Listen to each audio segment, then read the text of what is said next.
ತಾಲೂಕಿನ ಕಸಬಾ ಹೋಬಳಿಯ ತಾಳೆಕೆರೆ ಗ್ರಾಮ ಪಂಚಾಯಿತಿ ವ್ಯಾಪ್ತಿಯ ಡೊಂಕಿಹಳ್ಳಿ ಗ್ರಾಮದ ಕಿರು ನೀರು ಸರಬರಾಜು ಮಾಡುವ ಟ್ಯಾಂಕ್ ಅನ್ನು 8 ವರ್ಷಗಳ ಹಿಂದೆ ಉದ್ಘಾಟನೆ ಮಾಡಲಾಗಿದ್ದು, ಆದರೆ ಈವರೆಗೆ ಸ್ವಚ್ಛತೆ ಮಾಡದೆ ನಿರ್ಲಕ್ಷ್ಯ ವಹಿಸಲಾಗಿದೆ ಎಂದು ಇಲ್ಲಿನ ನಿವಾಸಿ ತಾಳೆಕೆರೆ ಗ್ರಾಮ ಪಂಚಾಯಿತಿಯ ಮಾಜಿ ಅಧ್ಯಕ್ಷರಾದ ಡಿಬಿ ನಟರಾಜ್ ಅವರು ಆರೋಪಿಸಿದ್ದಾರೆ. ಟ್ಯಾಂಕ್ ಸ್ವಚ್ಛಗೊಳಿಸದ ಹಿನ್ನೆಲೆಯಲ್ಲಿ ವಾಟರ್ ಮ್ಯಾನ್ಗಳನ್ನು ಪ್ರಶ್ನಿಸಿದರೆ ಅದು ಇದು ಸಬೂಬುಗಳನ್ನು ಹೇಳಿ ಕಳಚಿಕೊಳ್ಳುತ್ತಿದ್ದಾರೆ.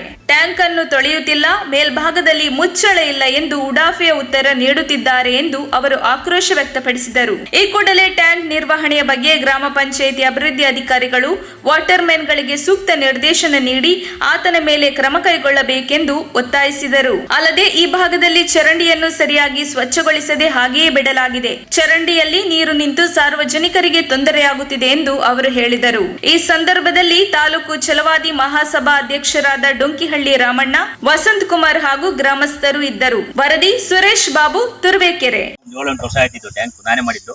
ನಾನು ಗ್ರಾಮ ಪಂಚಾಯತಿ ಮಾಜಿ ಅಧ್ಯಕ್ಷ. ಆಗ್ಲಿಂದಲೂ ನಾವು ಕೇಳಿದ ಮೇಲೆ ಇನ್ನೊಂದು ಟರ್ಮ್ ಒಂದು 5 ವರ್ಷ ಆಯ್ತು. 5 ವರ್ಷ ಆದ್ಮೇಲೆ ಆ ಟ್ಯಾಂಕ್ ತೊಳಿ ಅಂದ್ರೆ ಒಂದು ಕ್ಯಾಪಿಂದ ಒಂದು ಹೇಳ್ತಾರೆ ಬಿಟ್ರೆ ಇನ್ನು ಬೇರೆ ಏನಿಲ್ಲ. ಆ ಕ್ಯಾಪ್ ತಂದಾಕಿಲ್ಲ, ಪಂಚಾಯತ್ ಕೊಟ್ಟಿಲ್ಲ ಅಂತ ವಾಟರ್ ಮ್ಯಾನ್ ಕೇಳಿದರೆ ವಾಟರ್ ಮ್ಯಾನ್ ಹೇಳ್ತಾರೆ. ಪಂಚಾಯತ್ ಕೇಳಿದರೆ ನಾನು ಎಲ್ಲ ಕೊಡಿಸ್ತೀವಿ ಮಾಡಿಸಿ ಅಂತ ಅವ್ರು ಅಂತಾರೆ. ಅದು ಹುಳಾಗಿ ಎಲ್ಲ ಇಲ್ಲಿ ಸುಮಾರು ಜನ ಕಾಯಿಲೆ ಆಗಿ ಜ್ವರದಿಂದ ನರಳ್ತಾ ಇದ್ದಾರೆ. ಇದಕ್ಕೆ ಇಲ್ಲ ಆಮೇಲೆ ಪಂಚಾಯತಿಲಿ ಚರಂಡಿಗಳು ಬಾಕಿಲ್ಲ. ಹಿರಡಿಂಕೆ ಪಂಚಾಯತ್ ಯಾವ್ದು ಬರುತ್ತಿದ್ದು? ತಾಳೆಕೆರೆ ಪಂಚಾಯತ್. ಮನೆಗೂ ನಲ್ಲಿ ಹಾಕಿದಾರ? ಇಲ್ಲ ಹಾಕಿಲ್ಲ.